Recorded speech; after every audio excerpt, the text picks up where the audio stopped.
ಎಲ್ರಿಗೂ ನಮಸ್ಕಾರ. ಪ್ರೀತಿಯ ವಿದ್ಯಾರ್ಥಿಗಳೇ, SSLC ಪರೀಕ್ಷೆ 2 ಮತ್ತು 3 ತಯಾರಿಗಾಗಿ ಪ್ರಥಮ ಭಾಷೆ ಕನ್ನಡ ವಿಷಯದಲ್ಲಿ ಅಗತ್ಯ ಅಂಕ ಪಡೆಯುವುದಕ್ಕಾಗಿ ಇವತ್ತು ನಿಮಗೆ ನಾವು ಮಾರ್ಗದರ್ಶನ ಮಾಡ್ತಾ ಇದ್ದೀವಿ. ಪ್ರಶ್ನೆ ಪತ್ರಿಕೆಯನ್ನು ಆಧರಿಸಿ ಸರ್ ಮಕ್ಕಳಿಗೆ ಒಂದಿಷ್ಟು ವಿಶ್ಲೇಷಣೆ ಮಾಡಿದರೆ ಅಗತ್ಯವಾಗಿರ್ತಕ್ಕಂಥ ಅಂಕಗಳನ್ನು ಅವರು ಪಡೆಯಲು ಸಹಾಯಕ ಆಗತ್ತೆ. ಸೊ ಹಾಗಾಗಿ ಸರ್ ಈಗ 1 ರಿಂದ 45 ಪ್ರಶ್ನೆಗಳಲ್ಲಿ ಮೊದಲನೇ ಮೇನಲ್ಲಿ ಬಹು ಆಯ್ಕೆ ಮಾದರಿ ಪ್ರಶ್ನೆಗಳಿರ್ತವೆ. ಬಹು ಆಯ್ಕೆ ಮಾದರಿಗಳನ್ನು ಮಕ್ಕಳು ಎಲ್ಲ ಪ್ರಶ್ನೆಗಳಿಗೂ ಉತ್ತರಿಸಬೇಕಾದ್ರೆ ಮಕ್ಕಳು ಏನನ್ನು ಓದಬೇಕು, ಎಷ್ಟನ್ನು ಓದಬೇಕು, ಹೇಗೆ ಓದಬೇಕು ಸರ್?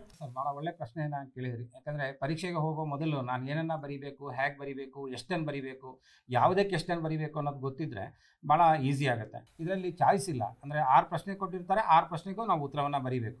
ಆದರೆ ಒಂದು ಅನುಕೂಲ ಏನು ಅಂದರೆ ಅದಕ್ಕೆ ಬೇಕಾಗಿರ್ತಕ್ಕಂಥ ಉತ್ತರ ಅಲ್ಲೇ ಇರುತ್ತೆ. 4 ಉತ್ತರಗಳಿರ್ತವೆ, ಅದರಲ್ಲಿ ಒಂದು ಉತ್ತರವನ್ನು ನಾನು ಆಯ್ಕೆ ಮಾಡ್ಕೋಬೇಕಾಗ್ತದೆ. ಈ ಉದಾಹರಣೆಗೆ ವ್ಯಾಪಾರಿಯಾದ ಅನಂತಮೂರ್ತಿಯವರು ತಮ್ಮ ಊರು ಸಿದ್ದನಪುರಕ್ಕೆ ನಡೆದೇ ಹೋದರು. ಈ ವಾಕ್ಯದಲ್ಲಿರುವ ವ್ಯಾಪಾರಿ ಎಂಬ ಪದ ಇದು ರೂಢನಾಮ, ಅಂಕಿತನಾಮ, ಅನ್ವರ್ಥನಾಮ, ಸರ್ವನಾಮ. ಈ 4ರಲ್ಲಿ ಯಾವುದಕ್ಕೆ ಈ ಒಂದು ಪದ ಉದಾಹರಣೆ ಆಗ್ತದೆ ಅನ್ನುವಂಥ ಪ್ರಶ್ನೆ ಇದೆ. ಅಂದರೆ ಇದು ಸರಿಯಾದ ಉತ್ತರ ಅನ್ವರ್ಥನಾಮ ಸರ್. ಹಾಗಿದ್ರೆ ಮಕ್ಕಳೇ, ಇಲ್ಲಿ ಈ ಒಂದು ಮಾದರಿ ಪ್ರಶ್ನೆಯ ಜೊತೆಗೆ ನೀವು ನಾಮಪದ ಮತ್ತು ಸರ್ವನಾಮಕ್ಕೆ ಸಂಬಂಧಪಟ್ಟಿರ್ತಕ್ಕಂಥ ಇಷ್ಟು ಮಾಹಿತಿಯನ್ನು ನೋಡಿದರೆ ಅಂಕಿತ ನಾಮಕ್ಕೆ ಉದಾಹರಣೆಗಳು, ರೂಢನಾಮಕ್ಕೆ ಉದಾಹರಣೆಗಳು ಸರ್, ಅನ್ವರ್ಥನಾಮಕ್ಕೆ ಉದಾಹರಣೆಗಳು, ಗುಣವಾಚಕಕ್ಕೆ, ಸಂಖ್ಯಾವಾಚಕಕ್ಕೆ, ದಿಗ್ವಾಚಕಕ್ಕೆ, ಪರಿಮಾಣವಾಚಕಗಳು, ಭಾವನಾಮಗಳು, ಸರ್ವನಾಮ, ಇದು ಪಠ್ಯಪುಸ್ತಕದಲ್ಲೇ ಇದೆ ಮಕ್ಕಳೇ. ಇಷ್ಟನ್ನು ನೋಡಿದರೆ ಪರೀಕ್ಷೆಯಲ್ಲಿ ನಿಮಗೆ 1 ಅಂಕದ ಪ್ರಶ್ನೆಗೆ ಖಂಡಿತ ನೀವು ಉತ್ತರವನ್ನು ಬರಿತೀರಿ. ಹಾಗಿದ್ರೆ ಮುಂದಿನ ಪ್ರಶ್ನೆ, ಅನೇಕ ಉಪವಾಕ್ಯಗಳು ಒಂದು ಪ್ರಧಾನ ವಾಕ್ಯಕ್ಕೆ ಅಧೀನವಾಗಿದ್ದಾಗ ಉಪವಾಕ್ಯಗಳು ಮುಗಿದಾಗಲೆಲ್ಲ ಈ ಚಿಹ್ನೆಯನ್ನು ಬಳಸಲಾಗುವುದು. ಅಂದರೆ ಮಕ್ಕಳೇ ನೋಡಿ, ಲೇಖನ ಚಿಹ್ನೆಗಳ ಬಗ್ಗೆ ನಿಮಗೆ ಒಂದು ಪ್ರಶ್ನೆ ಬರುತ್ತೆ.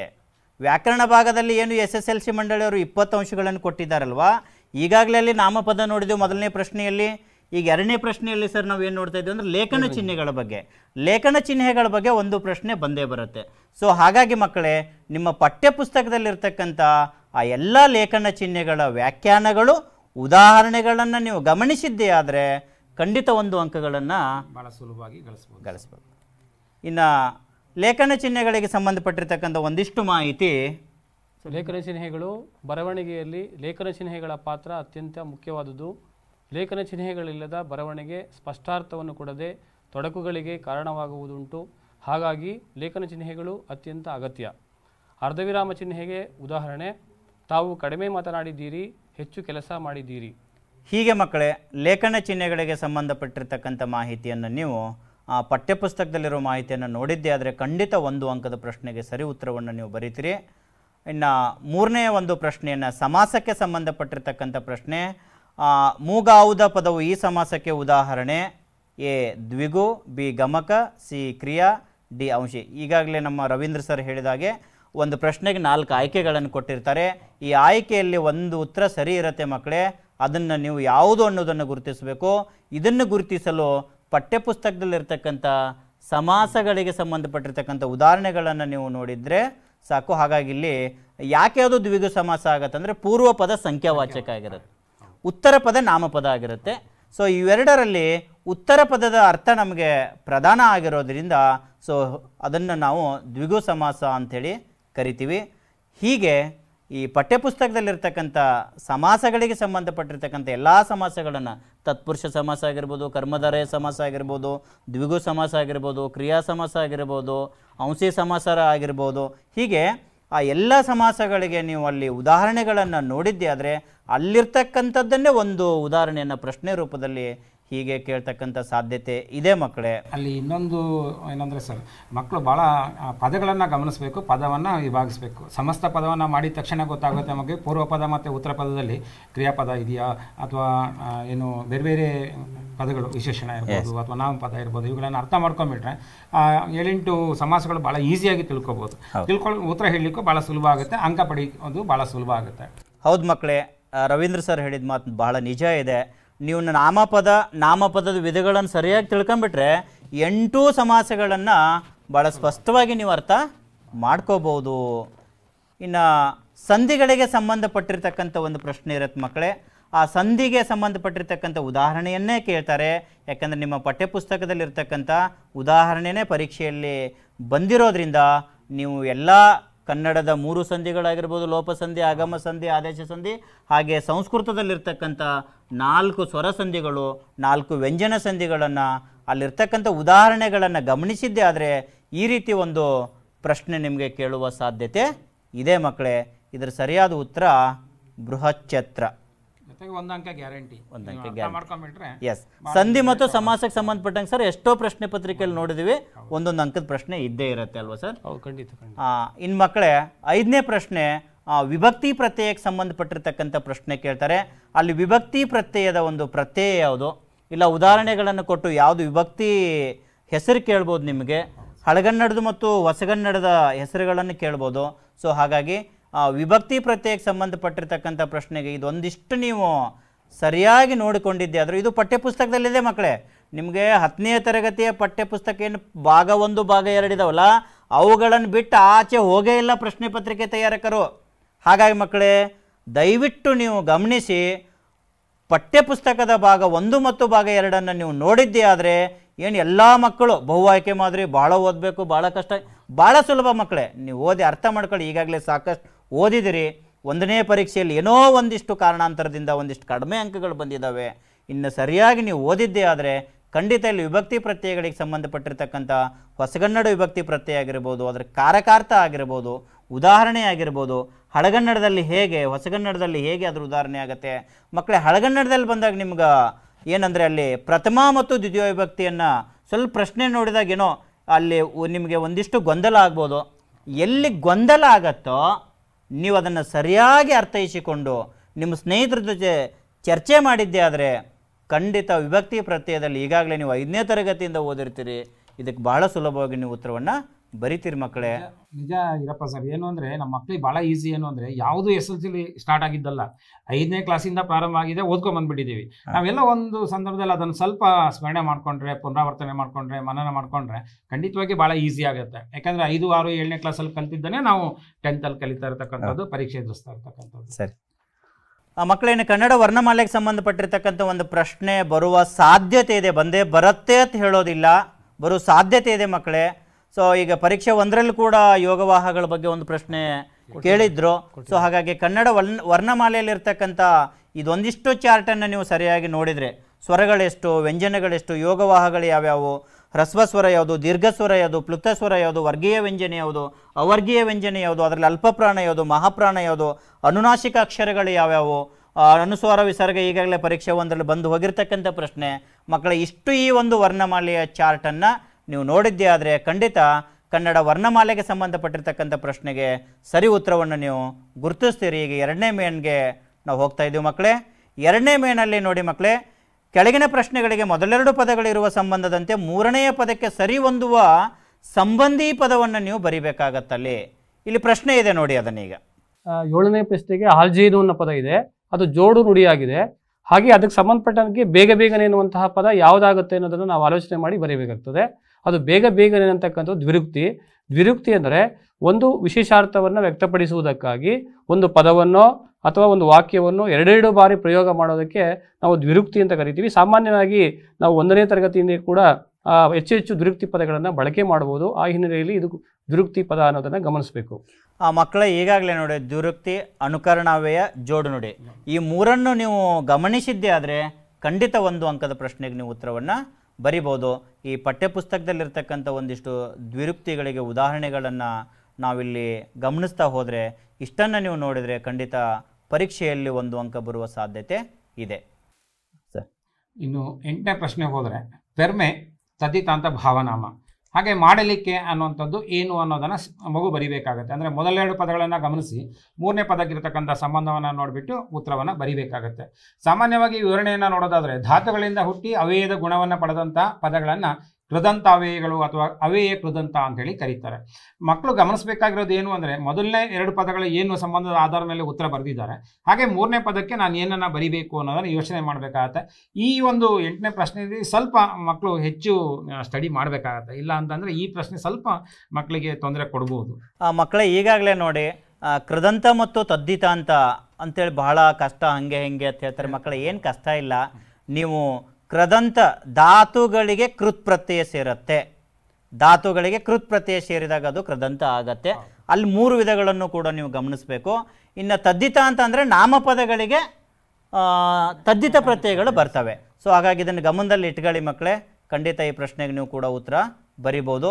ಇನ್ನು ಪದಗಳ ಅರ್ಥಗಳಿಗೆ ಸಂಬಂಧಪಟ್ಟಂಗೆ ಕೆಲವೊಂದು ಪ್ರಶ್ನೆಗಳಲ್ಲಿ ಬಂದಿದ್ದಾವೆ. ಒಂದಿಷ್ಟು ನೋಡಿಕೊಂಡು ಹೋದರೆ ನಿಮಗೆ ಭಾಳ ಒಳ್ಳೇದು ಮಕ್ಕಳೇ. ಇನ್ನು ಇಲ್ಲಿ ತತ್ಸಮ ತದ್ಭವಗಳಿಗೆ ಸಂಬಂಧಪಟ್ಟಿರ್ತಕ್ಕಂಥ ಒಂದು ಪ್ರಶ್ನೆ ಇರುತ್ತೆ. ಆ ತತ್ಸಮ ತದ್ಭವಗಳ ಒಂದಿಷ್ಟು ಪಟ್ಟಿಯನ್ನು ಕೂಡ ಇಲ್ಲಿ ಪಠ್ಯಪುಸ್ತಕದಲ್ಲಿ ಏನೇನು ಬಂದಿದ್ದಾವೆ ಅನ್ನೋದನ್ನು ಇಲ್ಲಿ ಒಂದು ಪಟ್ಟಿ ಇದೆ.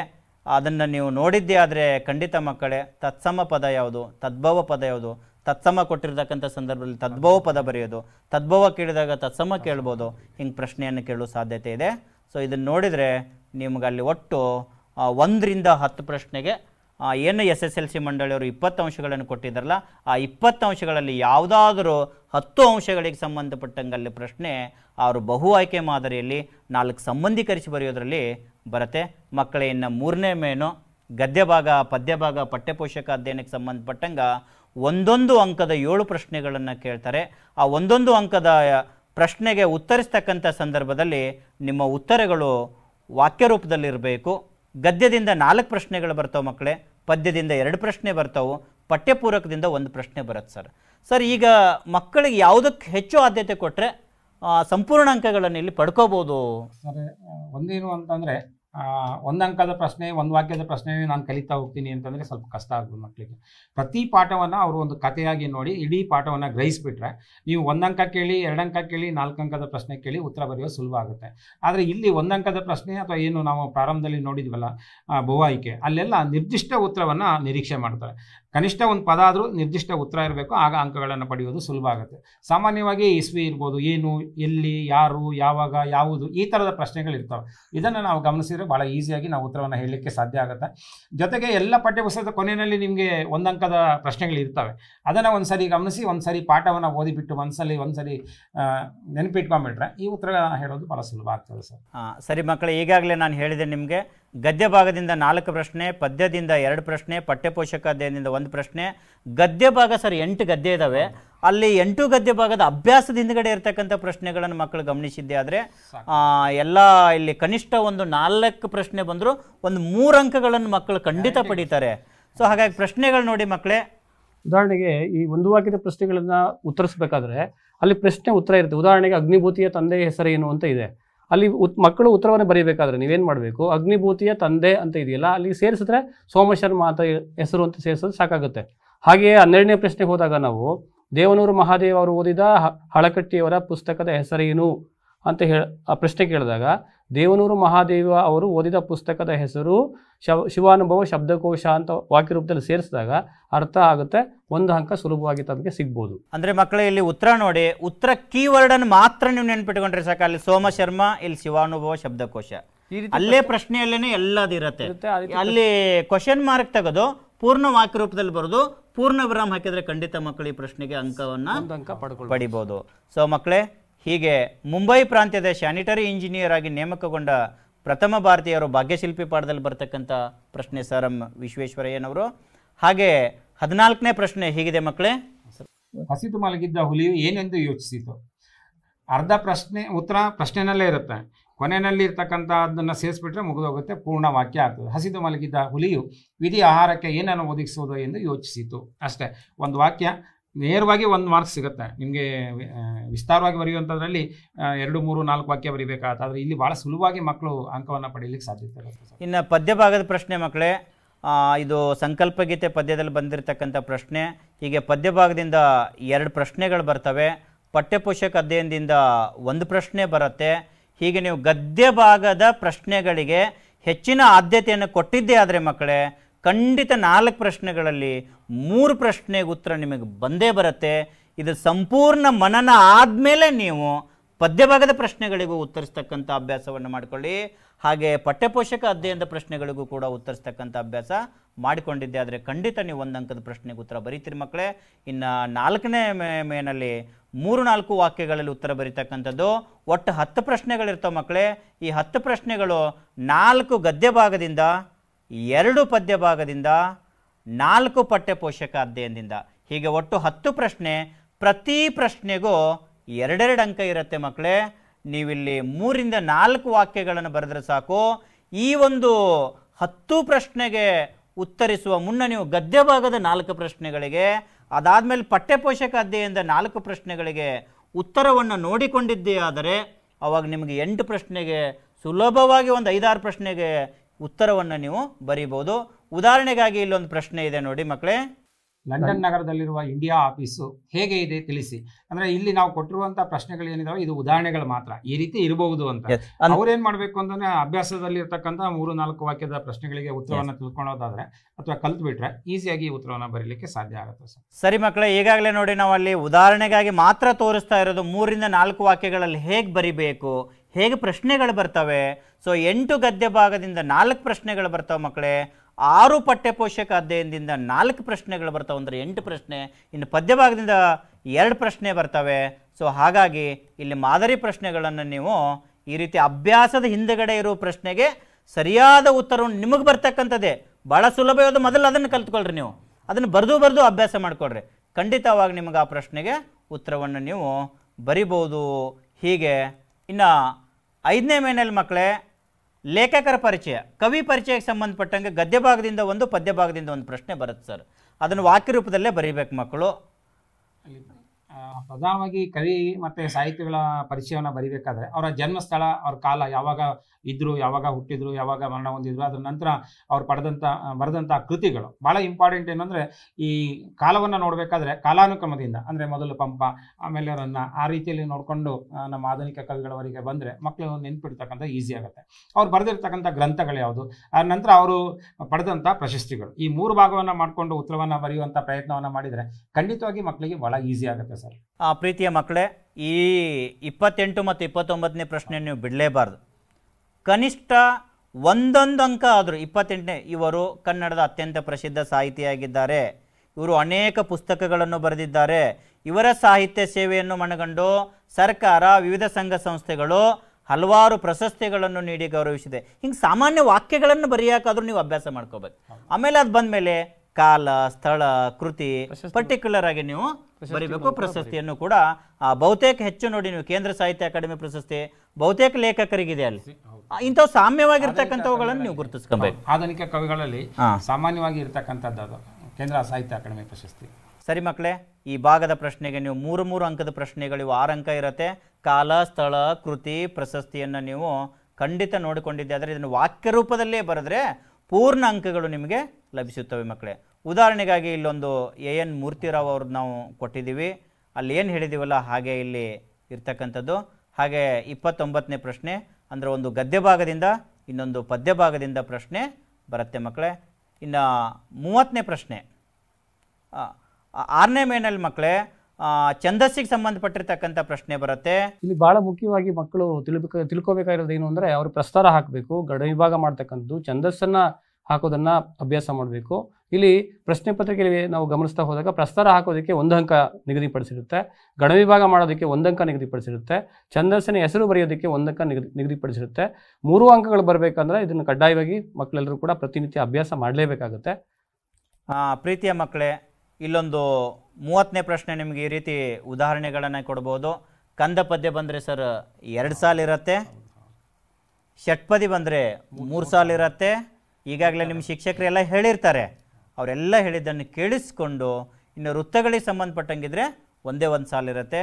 ಇಲ್ಲಿ 3 ಸಾಲು ಅಂದರೆ ಇದು ಯಾವುದು ಸರ್ ಆಗಿದ್ರೆ ಷಟ್ಪದಿನಲ್ಲಿ 2 ವಿಧ ಏನಿದೆ ಅದನ್ನು ಹೇಳಿಬಿಟ್ರೆ ಈಸಿಯಾಗಿ 1 ಅಂಕ ಸಿಕ್ಬಿಡುತ್ತೆ. ಯಾಕಂತಂದ್ರೆ ಅಲ್ಲಿ ವಾರ್ಧಕ ಷಟ್ಪದಿ ಅಥವಾ ಭಾಮಿನಿ ಷಟ್ಪದಿ 2 ಕೊಡ್ಲಿಕ್ಕೆ ಸಾಧ್ಯ ಆಗೋದು. ಹೇಳ್ದಂಗೆ 3 ಸಾಲಿದ್ರೆ 2 ಸಾಲಿದ್ರೆ 1 ಸಾಲಿದ್ರೆ ನಿರ್ಧಾರ ಮಾಡ್ಕೊಂಡ್ಬಿಡಬೇಕು ಮಕ್ಕಳು. 3 ಸಾಲಿದ್ರೆ ಷಟ್ಪದಿ ಬರೆದ್ಬಿಡ್ಬೇಕು. ಷಟ್ಪದಿನಲ್ಲಿ ಭಾಮಿನಿ ಅಥವಾ ಏನು ವಾರ್ಧಕ ಅಂತ ನಿರ್ಧಾರ ಮಾಡಿ, ಅಥವಾ ನೀವು ಕಂದ ಪದ್ಯ ಆದರೆ ಕಂದ ಪದ್ಯ ಅಂತ ಬರೆದ್ರೆ, ಅಥವಾ ಯಾವ ವೃತ್ತದಲ್ಲಿ ಇದೆ ಅಂತ ಬರೆದ್ರೆ 1 ಅಂಕ ಸಿಕ್ಬಿಡುತ್ತೆ. ಆ ನಂತರ ಈ ಪ್ರಸ್ತಾರ ಹಾಕ್ತಕ್ಕಂಥದ್ದು ಇದೆಯಲ್ಲ ಭಾಳ ಮುಖ್ಯ. ಯಾಕಂದರೆ ನೀವು ಯಾವುದನ್ನು ಮಾಡಬೇಕಾದ್ರೂ ಪ್ರಸ್ತಾರ ಹಾಕಬೇಕು. ಆಗ 1 ಅಂಕ ಭಾಳ ಈಸಿಯಾಗಿ ಸಿಗುತ್ತೆ. ಯಾವುದಕ್ಕೆ ಲಘು ಹಾಕಬೇಕು, ಯಾವುದಕ್ಕೆ ಗುರು ಹಾಕಬೇಕು ಅನ್ನೋದು ಮಗು ಗೊತ್ತಾಗ್ಬಿಟ್ರೆ ಈಸಿಯಾಗಿ ಪ್ರಸ್ತಾರ ಹಾಕ್ಬೋದು. ಗಣ ವಿಭಾಗ ಮಾಡ್ತಕ್ಕಂಥದ್ದು ಸಾಮಾನ್ಯವಾಗಿ 3 ಅಕ್ಷರಕ್ಕೆ ಮಾಡ್ತಾ ಹೋಗೋದ್ರಿಂದ ಅಥವಾ 3 ಮಾತ್ರೆಗೆ ಮಾಡ್ತಾ ಹೋಗೋದ್ರಿಂದ ಅದು ಸಮಸ್ಯೆ ಆಗಲ್ಲ. ಮಕ್ಕಳು ಇವೆರಡನ್ನು ತಿಳ್ಕೊಂಡ್ಬಿಟ್ರೆ ಈಸಿಯಾಗಿ 2 ಮಾರ್ಕ್ಸ್ ಅನ್ನೋದು ತಗೊಳ್ಳೋಕೆ ಅನುಕೂಲ ಆಗುತ್ತೆ. ಪ್ರೀತಿಯ ಮಕ್ಕಳೇ, ಛಂದಸ್ಸಿನ ವಿಭಾಗದಲ್ಲಿ ನೀವು ಕಂದ ಪದ್ಯ, ಷಟ್ಪದಿ, ವೃತ್ತಗಳನ್ನು ಮೂರನ್ನೂ ಅಧ್ಯಯನ ಮಾಡಿಕೊಂಡು ಹೋಗಿದ್ದೆ ಆದರೆ ಖಂಡಿತ 3 ಅಂಕದ ಪ್ರಶ್ನೆಗೆ ನೀವು ಇಲ್ಲಿ ಉತ್ತರ ಬರಿತೀರಿ. ಇದು ಮಾದರಿಗಾಗಿ ಮಾತ್ರ ನಾವು ನಿಮಗೆ ತೋರಿಸ್ತಕ್ಕಂಥದ್ದು.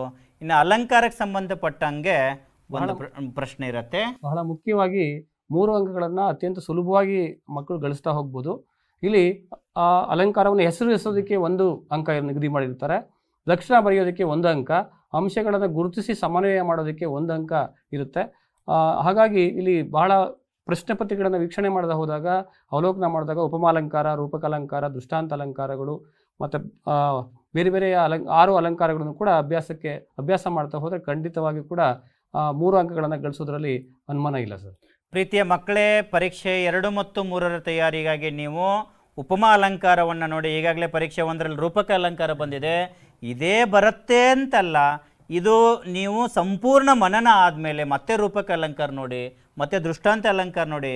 ಅವಾಗ ಉಳಿದ 4 ಅಲಂಕಾರ ಏನಿದಾವಲ್ಲ, ಪಠ್ಯಪುಸ್ತಕದಲ್ಲಿರ್ತಕ್ಕಂಥ ಒಂದೊಂದು ಉದಾಹರಣೆಯನ್ನು ಗಮನಿಸಿದರೆ ಸಾಕು. ನೀವು ಉಪಮಾ ಅಲಂಕಾರಕ್ಕೆ ಒಂದು ಸ್ವಲ್ಪ 8ನೇ ತರಗತಿ 9ನೇ ತರಗತಿ ಉದಾಹರಣೆಗಳನ್ನು ನೀವು ನೋಡ್ಕೋಬೇಕು. ಸೊ ಹಾಗಾಗಿ ಇಲ್ಲಿ ನೀವು ಬರೀತಕ್ಕಂಥ ಸಂದರ್ಭದಲ್ಲಿ ಅಲಂಕಾರದ ಹೆಸರು ಬರಿಬೇಕಾಗತ್ತೆ, ಲಕ್ಷಣ ಬರಿಬೇಕು. ನೋಡಿ, ಒಂದೊಂದು ಅಂಕ ಇದೆ. ಅಲಂಕಾರದ ಹೆಸರು ಬರೆದ್ರೆ 1 ಅಂಕ, ಲಕ್ಷಣ ಬರೆದ್ರೆ ಇನ್ನೊಂದು ಅಂಕ, 2 ಅಂಕ ಸುಲಭವಾಗಿ. ಅಲ್ಲಿ ಉಪಮೇಯ ಯಾವುದು, ಉಪಮಾನ ಯಾವುದು, ಉಪಮಾವಾಚಕ ಪದ ಯಾವುದು, ಸಮಾನ ಧರ್ಮ, ಸಮಾನ, ಇದು ಉಪಮಾ ಅಲಂಕಾರದಲ್ಲಿ ಮಾತ್ರ ಈ 4 ಅಂಶಗಳಿರ್ತವೆ. ಹಾಗಾಗಿ ಇನ್ನುಳಿದ ಅಲಂಕಾರದಲ್ಲಿ ಅವೆಲ್ಲ ಇರೋದ್ರಲ್ಲಿ ಉಪಮೇಯ ಮತ್ತು ಉಪಮಾನ ಗುರುತಿಸಕ್ಕೆ ಬಂದರೆ ನಿಮಗೆ ಸಾಕು ಮಕ್ಕಳೇ. ಹೀಗೆ ಅಲಂಕಾರಕ್ಕೆ ಸಂಬಂಧಪಟ್ಟಿರ್ತಕ್ಕಂಥ ಮಾಹಿತಿಯನ್ನು ನೀವು ಮನನ ಮಾಡಿಕೊಂಡು ಪರೀಕ್ಷೆಗೆ ಹೋಗಿದ್ದೇ ಆದರೆ ಖಂಡಿತ 3ಕ್ಕೆ 3 ಅಂಕಗಳನ್ನು ಇಲ್ಲಿ ನೀವು ಪಡೆಯಲು ಸಾಧ್ಯ ಆಗತ್ತೆ. ಇನ್ನು ಗಾದೆ ಮಾತಿಗೆ ಸಂಬಂಧಪಟ್ಟಿರ್ತಕ್ಕಂಥ ಪ್ರಶ್ನೆ ಸರ್, 3 ಅಂಕದ್ದು ಒಂದು ಪ್ರಶ್ನೆ ಇರುತ್ತೆ. ಇದು ಬಹಳ ಮುಖ್ಯವಾಗಿ ಎಲ್ಲ ಮಕ್ಕಳು ಕೂಡ ಬರೀತಕ್ಕಂತಹ ಒಂದು ಸರಳವಾಗಿರ್ತಕ್ಕಂತಹ ಪ್ರಶ್ನೆ ಅಂದರೆ ಗಾದೆಯನ್ನು ವಿಸ್ತರಿಸಿ ಬರೀತಕ್ಕಂಥದ್ದು. ಇದರಲ್ಲಿ ಗಾದೆಯ ಮಹತ್ವದ ವಿವರಣೆ, ಸಾಮಾನ್ಯವಾಗಿ ಗಾದೆಗಳು ಹಿರಿಯರ ಅನುಭವದಿಂದ ಬಂದಿದೆ, ವೇದ ಸುಳ್ಳಾದರೂ ಗಾದೆ ಸುಳ್ಳಾಗೋದು, ಈ ರೀತಿ ಗಾದೆಯ ಮಹತ್ವವನ್ನು ಬರೆದಾಗ 1 ಅಂಕ ಬರುತ್ತೆ. ಇನ್ನು ಉದಾಹರಣೆಯೊಂದಿಗೆ ಸಾಮಾನ್ಯಾರ್ಥ ಮತ್ತು ವಿಶೇಷಾರ್ಥವನ್ನು ಕೊಟ್ಟಾಗ 1 ಅಂಕ ಬರುತ್ತೆ. ಇನ್ನು ನಿಮ್ಮ ಸ್ಪೆಲ್ಲಿಂಗ್ ಅಥವಾ ಭಾಷಾ ಶೈಲಿಗೆ ಮತ್ತು ಪದಬಂಧಗಳಿಗೆ ಸಂಬಂಧಪಟ್ಟಂತೆ 1 ಅಂಕವನ್ನು ನಿಗದಿ ಮಾಡಿರ್ತಾರೆ. ಹಾಗಾಗಿ ಸರಳವಾಗಿ ಎಲ್ಲರೂ ಕೂಡ ಗಾದೆಗಳನ್ನು ಬರೆದಾಗ ಮಕ್ಕಳೇ ನಿಮಗೆಲ್ಲರೂ ಕೂಡ 3 ಅಂಕ ಸುಲಭವಾಗಿ ಪಡ್ಕೊಳ್ಬೋದು. ಪ್ರೀತಿಯ ಮಕ್ಕಳೇ, ನಿಮಗೆ 3 ಅಂಕ ಪಡೆಯಲು ಕಷ್ಟ ಆಗಿದ್ರೆ 1 ಅಂಕ ಮಾತ್ರ ಖಂಡಿತ ಇದರಲ್ಲಿ ಬಿಡಬೇಡಿ ನೀವು. ಬರುತ್ತೆ ಸರ್, ಬರುತ್ತೆ. ಗಾದೆ ವೇದಕ್ಕೆ ಸಮ, ವೇದ ಸುಳ್ಳಾದರೂ ಗಾದೆ ಸುಳ್ಳಾಗೋದು. ಪ್ರಸ್ತುತ ಗಾದೆಯು ತುಂಬ ಅರ್ಥಗರ್ಭಿತವಾಗಿದೆ. ಹಿಂಗೆ ನೋಡಿ, 3 ವಾಕ್ಯಗಳಲ್ಲಿ ಬಂದ್ಬಿಟ್ಟು ಅಂದರೆ ಗಾದೆಯ ಮಹತ್ವದ ವಿವರಣೆಗೆ 1 ಅಂಕ ಇದೆ. ಇನ್ನು ಅದಕ್ಕೆ ಸಂಬಂಧಪಟ್ಟಂಗೆ ಏನಾದರೂ ಉದಾಹರಣೆಯೊಂದಿಗೆ ಅದನ್ನು ಅರ್ಥೈಸ್ತಕ್ಕಂಥ ಸಾಮರ್ಥ್ಯ ನಿಮ್ಮಲ್ಲಿ ಬಂದರೆ ಖಂಡಿತ ಇನ್ನೊಂದು ಅಂಕ ನಿಮ್ಗೆ ಸಿಗುತ್ತೆ. ಒಟ್ಟಾರೆ ಮಕ್ಕಳಲ್ಲಿ 5ರಿಂದ 6 ವಾಕ್ಯದಲ್ಲಿ ನೀವು ನಿಮ್ಮ ಅನ್ವಯ ಮಾಡ್ಕೊಂಡು ಬರೀರಲ್ಲ. ಅದನ್ನು ಕಾಯಕವೇ ಕೈಲಾಸ ಅಂದಾಗ ನೀವೇನು ಕೆಲಸ ಮಾಡಿದ್ರೆ ಕೈಲಾಸ ಸಿಗತ್ತೆ. ಹಿರಿಯರು ಹೇಳಿರ್ತಕ್ಕಂಥ ಆ ಒಂದು ನಾಣ್ಣುಡಿಯಲ್ಲಿ ನೀವು ಈ ಗಾದೆ ಮಾತನ್ನು ವಿಸ್ತರಿಸ್ತಕ್ಕಂಥ ಕೌಶಲ್ಯವನ್ನು ರೂಢಿಗತ ಬರೆದು ಮನೆಯಲ್ಲಿ ಮಕ್ಕಳೇ. ಯಾಕಂದರೆ ಬರವಣಿಗೆ ಭಾಳ ಮುಖ್ಯ. ಪರೀಕ್ಷೆಯಲ್ಲಿ ಬರೀಬೇಕಾಗಿರೋದು ನೀವು ಕೇಳಿಸ್ಕೊಂಡು ಉತ್ತರ ಬರ್ತೈತೆ ಬಿಡಕ್ಕೆ ಹೋಗಬೇಡಿ. ಬರೆದು ಅಭ್ಯಾಸ ಮಾಡಿದರೆ ಖಂಡಿತ ನಿಮಗಿಲ್ಲಿ ಕನಿಷ್ಠ 1 ಗರಿಷ್ಠ 3 ಅಂಕ ಪಡ್ಕೋಬೋದು. ಒಂದು ಉದಾಹರಣೆಗಾಗಿ ಇಲ್ಲಿ ನಾವು ನಿಮಗೆ ತೋರಿಸ್ತಾ ಇದ್ದೀವಿ ಅಷ್ಟೇ. 2ರಲ್ಲಿ ಯಾವುದಾದ್ರೂ ಒಂದು ಬರಿಬೋದು. ಇನ್ನು ಬಹುಮುಖ್ಯವಾಗಿರ್ತಕ್ಕಂಥದ್ದು ಸಂದರ್ಭದ ಸ್ವಾರಸ್ಯವನ್ನು ವಿವರಿಸ್ತಕ್ಕಂಥದ್ದು. ಇಲ್ಲಿ ನೋಡಿ ಮಕ್ಕಳೇ, ಇಲ್ಲಿ 18 ಅಂಕಗಳಿದೆ. ಗದ್ಯ ಭಾಗದಿಂದ 3, ಪದ್ಯ ಭಾಗದಿಂದ 3. ಸೊ ಹಾಗಾಗಿ ನೀವಿಲ್ಲಿ ಸಂದರ್ಭ ಸಹಿತ ಸ್ವಾರಸ್ಯವನ್ನು ವಿವರಿಸ್ತಕ್ಕಂಥ ಪ್ರಶ್ನೆ ಎಲ್ಲ ಮಕ್ಕಳು ಇದನ್ನು ಅಭ್ಯಾಸ ಮಾಡಬೇಕು. ಭಾಳ ಸುಲಭವಾಗಿ ನಿಮಗೆ ನಾನಿಲ್ಲಿ ಹೇಳ್ಕೊಡ್ತೀನಿ ನೋಡಿ. ಯಾವುದೇ ಪ್ರಶ್ನೆ ಬಂದರೂ ಒಂದೇ ರೀತಿ ನಿಮಗೆ ಆಯ್ಕೆ ಇರುತ್ತೆ ಮಕ್ಕಳಲ್ಲಿ ಆ ಪಾಠದಲ್ಲಿ. ಉದಾಹರಣೆಗಾಗಿ ಈಗ ನೋಡಿ, ನಾನಾಕೆಯನ್ನು ಪರೀಕ್ಷಿಸುವೆ, ನೀವು ಬಿಸಿ ನೀರು ಸಿದ್ಧಪಡಿಸಿ, ಇದು ಯಾವ ಪಾಠದ ಅನ್ನೋದು ನೀವು ಯೋಚನೆ ಮಾಡಬೇಕು. ಹೀಗೆ ಮಕ್ಕಳೇ ನೀವು ಸಂದರ್ಭದೊಡನೆ ವಿವರಿಸಿರಿ. ಆಯ್ಕೆ ಏನು 8 ಪಾಠ ಮತ್ತು 8 ಪದ್ಯಗಳಿದಾವಲ್ಲ, ಆ ಆಯ್ಕೆ ಈಗ ಯುದ್ಧ ಪಾಠದ್ದು ಸಂಬಂಧಪಟ್ಟಿರ್ತಕ್ಕಂಥದ್ದು. ಯುದ್ಧ ಪಾಠದಲ್ಲಿ ಅಭ್ಯಾಸದ ಹಿಂದುಗಡೆ ಸಂದರ್ಭ ಬರಲಿ, ಒಳಗಡೆ ಸಂದರ್ಭ ಏನು ಬರ್ತಾವತ್ತಾರಲ್ಲ, ಅದು ಯಾವುದೇ ಸಂದರ್ಭ ಸಹಿತ ಪ್ರಶ್ನೆ ಬರಲಿ, ಅದಕ್ಕೆ ಆಯ್ಕೆ ಒಂದೇ ರೀತಿ ನೀವು ಬರೆದು ಈ ರೀತಿ ಅಭ್ಯಾಸ ಮಾಡ್ಕೋಬೇಕು ಮಕ್ಕಳೇ. ಇದಕ್ಕೆ ನಿಮಗೆ PDF ಒಂದು ನಮ್ಮಲ್ಲಿ ಸಂಪರ್ಕವನ್ನು ನೀವು ಸಾಧಿಸಿದ್ದೆ ಆದರೆ ಆ PDF ರೂಪದಲ್ಲಿ ಇದರ ಅಭ್ಯಾಸದ ಹಾಳೆಗಳನ್ನಿದ್ದಾವೆ. ಈ ಎಲ್ಲ ಸಂದರ್ಭದನ್ನು ನೀವು ಖಂಡಿತ ಅಭ್ಯಾಸ ಮಾಡಿದ್ದೇ ಆದರೆ ಖಂಡಿತ ಇಲ್ಲಿ 6 ಪ್ರಶ್ನೆಗಳಿಗೆ, ಗದ್ಯ ಭಾಗದಿಂದ 3, ಪದ್ಯ ಭಾಗದ 3 ಪ್ರಶ್ನೆಗಳಿಗೆ ಬರಿತಕ್ಕಂಥ ಒಂದು ವಿಧಾನವನ್ನು ಇಲ್ಲಿ ಆಯ್ಕೆ ಬರಿಬೇಕು. ಅಂದರೆ ಪಾಠದ ಹೆಸರು, ಲೇಖಕರ ಹೆಸರು, ಆಕರ ಕೃತಿ, ಸಂದರ್ಭದಲ್ಲಿ ಯಾರು ಯಾರಿಗೆ ಯಾವ ಸಂದರ್ಭದಲ್ಲಿ ಹೇಳಿದ್ರು ಅನ್ನೋದನ್ನ ಬರೀಬೇಕು. ಬಹಳಷ್ಟು ಮಕ್ಕಳು ಬರೀತಾ ಇಲ್ಲ, ಕಡಿಮೆ ಆಗ್ತಾ ಇದೆ. ಅದನ್ನ ಹೆಚ್ಚು ಸಂದರ್ಭಗಳನ್ನ ಬರಿತಾ ಹೋದಾಗ ಬರೆದಾಗ ಹೆಚ್ಚು ಹೆಚ್ಚು ಅಂಕಗಳು ಬರೋದಕ್ಕೆ ಸಾಧ್ಯ ಆಗುತ್ತೆ. ಇನ್ನು ಆ ಒಂದು ಹೇಳಿಕೆಯ ಸ್ವಾರಸ್ಯವನ್ನು ನಿಮ್ಮದೇ ಆದ ವಾಕ್ಯದಲ್ಲಿ ಬರೀರಿ ಮಕ್ಕಳೇ. ಪುಸ್ತಕದಲ್ಲಿರೋದೇ ಅಲ್ಲಿರೋದೇ ಬರಿಬೇಕಿಲ್ಲ, ನೀವು ಅರ್ಥೈಸ್ಕೊಂಡು ನಿಮ್ಮದೇ ವಾಕ್ಯದಲ್ಲಿ ಬರೆದಿದ್ದೆ ಆದರೆ ಖಂಡಿತ ಈ 6 ಪ್ರಶ್ನೆಗಳಿಗೆ ಗದ್ಯ ಭಾಗದಿಂದ 3, ಪದ್ಯ ಭಾಗದಿಂದ 3 ಪ್ರಶ್ನೆಗಳಿಗೆ ಒಟ್ಟು 18 ಅಂಕಗಳನ್ನು ಪಡ್ಕೊಳ್ಳೋಕ್ಕೆ ಸಾಧ್ಯತೆ ಇದೆ. ಮಕ್ಕಳು ಇಲ್ಲಿ ಒಂದಿಷ್ಟು ಅಭ್ಯಾಸದ ಹಾಳೆಗಳಿದ್ದಾವೆ. ಆ ಅಭ್ಯಾಸದ ಹಾಳೆಗಳನ್ನು ನಿಮ್ಮ ಶಿಕ್ಷಕರನ್ನು ಕೇಳಿ ನೀವು ಮನೆಯಲ್ಲಿ ಮನನ ಮಾಡಿಕೊಂಡು ಪರೀಕ್ಷೆಗೆ ಹೋಗಿದ್ದೆ ಆದರೆ ಖಂಡಿತ ಈ 18 ಅಂಕಗಳಿಗೆ ಕನಿಷ್ಠ ಒಂದು 10ರಿಂದ 12 ಅಂಕಗಳನ್ನು ಇಲ್ಲಿ ನೀವು ಪಡಿಬಹುದು ಅಂತಕ್ಕಂಥದ್ದು. ಇನ್ನು ಕಂಠಪಾಠದ ಪದ್ಯ 30ನೇ ಪ್ರಶ್ನೆ, 39ನೇ ಪ್ರಶ್ನೆ, 39ನೇ ಪ್ರಶ್ನೆ ಕಂಠಪಾಠದ ಪದ್ಯ. ಇಲ್ಲಿ ಕಂಠಪಾಠ ಯಾವುದು ಬರುತ್ತೆ ಸರ್? ಇದೇ ಬರುತ್ತೆ ಅಂತ ಹೇಳೋದು ಕಷ್ಟ. ಆದರೆ ನಾವು ಒಂದು ಅರ್ಥ ಮಾಡ್ಕೋಬೇಕು ಏನು ಅಂದರೆ, ನಮ್ಮ ಹತ್ರ 8 ಪದ್ಯಗಳಿದ್ದಾವೆ. 8 ಪದ್ಯದಲ್ಲಿ ಒಂದು ಪದ್ಯದಲ್ಲಿ 2 ಈಗಾಗಲೇ ಕಂಠಪಾಠ ಮಾಡಿ ಏನು ಕೊಟ್ಟಿದ್ದಾರೆ. ಪರೀಕ್ಷೆನೆಲ್ಲ ಹಾಗೆ ಕೊಡ್ತಾರೆ. ಯಾವುದೇ ಕಾರಣಕ್ಕೂ 2 ಪದ್ಯದ 4 ಸಾಲು ಬರಿ ಅಂತ ಕೊಡೋದಿಲ್ಲ. ಒಂದೇ ಪದ್ಯದ 4 ಸಾಲು ಬರೀರಿ ಅಂತ ಹೇಳ್ತಾ ಇರೋದ್ರಿಂದ ಈಸಿಯಾಗಿ ಮಗು 4 ಸಾಲು ಕಲ್ತ್ಕೊಂಡ್ರೆ ಸಾಕಾಗುತ್ತೆ. ಈಸಿಯಾಗಿ 4 ಅಂಕಗಳನ್ನು ಪಡೀಲಿಕ್ಕೆ ಸುಲಭ ಆಗುತ್ತೆ. ಅಂದರೆ ನೋಡಿ ಮಕ್ಕಳೇ, ಈಗಾಗಲೇ ಪರೀಕ್ಷೆ 1ರಲ್ಲಿ ಕೆಮ್ಮಣ್ಣೆ ಮೀಸೆ ಹೊತ್ತನೇ ಪದ್ಯ ಬಂದಿತ್ತು, ಹಳಗನ್ನಡದು. ಇದು ಬರಲ್ಲ ಇಲ್ಲ, ಎಲ್ಲ ಪದ್ಯ 4 ಸಾಲು ಮಕ್ಕಳೇ ಅಷ್ಟೇ. 8 ಸಾಲು ಕಂಠಪಾಠಕ್ಕಿದೆ, 4 ಸಾಲು ಪ್ರತಿದಿನ ಬರೆದು ನೀವು ತೆಗಿಬೇಕು ಅದನ್ನು. ಅಂದಾಗ ಮಾತ್ರ ಇಲ್ಲಿ 4 ಅಂಕಗಳನ್ನು ಸುಲಭವಾಗಿ ಪಡೆಯಲು ಸಾಧ್ಯ ಆಗುತ್ತೆ. ಸಾಲುಗಳನ್ನು ಅರ್ಥ ಮಾಡ್ಕೊಂಡ್ಬಿಟ್ರೆ ಅವರಿಗೆ 4 ಅಂಕ ಭಾಳ ಈಸಿಯಾಗಿ ತಗೋಬೋದು. ಇದರಲ್ಲಿ ಎಲ್ಲೂ ತಪ್ಪೋಗಲ್ಲ. ಇನ್ನು ಮೌಲ್ಯವನ್ನು ಆಧರಿಸಿ ಸಾರಾಂಶ ಬರೀತಕ್ಕಂಥ ಪ್ರಶ್ನೆ ಮಕ್ಕಳೇ. ಈ ಪ್ರಶ್ನೆಯನ್ನು ನೀವು ಬಿಡಲೇಬಾರ್ದು. ಯಾಕಂದರೆ ಅಲ್ಲೇನೇ ಪ್ರಶ್ನೆ, ಉತ್ತರ ಬರೀತಕ್ಕಂಥದ್ದು ಹೇಗೆ ಅನ್ನೋದನ್ನು ನೀವು ಗಮನಿಸ್ಕೊಬೇಕು. ಈ ಪದ್ಯವನ್ನು ಓದ್ಕೊಳ್ಳಿ. ಫಸ್ಟ್ ಮೊದಲು ಏನು ಮಾಡಬೇಕು, ವಿದ್ಯಾರ್ಥಿಗಳ ತಾವುಗಳೆಲ್ಲರೂ ಕೂಡ ಓದ್ಕೋಬೇಕು, ಪ್ರಶ್ನೆಗಳನ್ನು ಓದ್ಕೋಬೇಕು. ಪದ್ಯವನ್ನು ಓದ್ಕೊಂಡಾಗ ಅದರಲ್ಲಿ ಯಾವ ಪದ್ಯ ಬರುತ್ತೆ, ಯಾರು ಬರೆದಿರ್ತಕ್ಕಂಥ ಕವಿಗಳ ಹೆಸರೇನು, ಅದನ್ನು ತಮ್ಮದೇ ಇರತಕ್ಕಂತಹ ಭಾಷಾ ಶೈಲಿಗೆ ಅನುಗುಣವಾಗಿ ಬರೆದ್ರೆ ಖಂಡಿತವಾಗೂ ಕೂಡ 1 ಅಥವಾ 2 ಅಂಕಗಳನ್ನು ಸುಲಭವಾಗಿ ಪಡೆಯೋದಕ್ಕೆ ಸಾಧ್ಯ ಆಗ್ತದೆ. ಯಾರೂ ಕೂಡ ಈ ಒಂದು ಮೌಲ್ಯವನ್ನು ಆಧರಿಸಿ ಬರೀತಕ್ಕಂತಹ ಒಂದು ಪ್ರಶ್ನೆಯನ್ನು ಬಿಡಬೇಡಿ. ಸುಲಭವಾಗಿ ನೀವು 4 ಅಂಕಗಳನ್ನು ಸುಲಭವಾಗಿ ತಗೊಳ್ಬೋದು. ಮಕ್ಕಳೇ, ಪದ್ಯ ಭಾಗವನ್ನು ಓದಿ ಅರ್ಥ ಮಾಡ್ಕೊಂಡು ನೀವು ಅದರಲ್ಲಿ ಅಡಕವಾಗಿರ್ತಕ್ಕಂಥ ಏನು ನಿಮ್ಮ ಶಿಕ್ಷಕರು ನಿಮಗೆ ಪದ್ಯ ಬೋಧನೆ ಮಾಡಿರ್ತಕ್ಕಂಥ ಸಂದರ್ಭದಲ್ಲಿ ಇಲ್ಲೇನು ಮೌಲ್ಯ ಇದೆ, ಏನು ಕತೆ ಕೇಳಿಸ್ಕೊಂಡಿರ್ತಿರಲ್ಲ ನೀವು, ಅದನ್ನೇ ಕ್ರಿಯಾಪದ ಹಚ್ಚಿಸ್ಕೊಂಡು ಅಲ್ಲಿ ವಾಕ್ಯ ರೂಪದಲ್ಲಿ ಬರಿತಾ ಹೋದರೆ ಖಂಡಿತ ನಿಮಗೆ 5ರಿಂದ 6 ವಾಕ್ಯಗಳನ್ನು ರಚನೆ ಮಾಡೋಕ್ಕೆ ಸಾಧ್ಯ ಆಗತ್ತೆ. ಸೊ ಹಾಗಾಗಿ ಈ ಪ್ರಶ್ನೆಗೆ ನೀವು ಬಿಡಲೇಬೇಡಿ, ವಾಕ್ಯ ರೂಪದಲ್ಲಿ ಬರೆಯೋದನ್ನು ಅಭ್ಯಾಸ ಮಾಡಿಕೊಳ್ಳಿ. ಹೀಗೆ ಇದೊಂದು ಮಾದರಿ ಅಷ್ಟೇ ಮಕ್ಕಳೇ ನಿಮಗೆ. ಇನ್ನು 8 ವಾಕ್ಯದಲ್ಲಿ ಗದ್ಯ ಭಾಗದಿಂದ 1, ಪದ್ಯ ಭಾಗದಿಂದ 1 ಪ್ರಶ್ನೆ ಬರುತ್ತೆ ಮಕ್ಕಳೇ. ಆ 8 ವಾಕ್ಯದ್ದು ಆ ಪಾಠ, ಆ ಪದ್ಯದಲ್ಲಿ ನೀವೇನು ತಿಳ್ಕೊಂಡಿದ್ದೀರಾ, ಏನು ಅರ್ಥ ಮಾಡ್ಕೊಂಡಿದ್ದೀರಾ, 41ನೇ ಪ್ರಶ್ನೆ, 42ನೇ ಪ್ರಶ್ನೆ ಬಿಟ್ಟು ಬರಲೇಬೇಡಿ.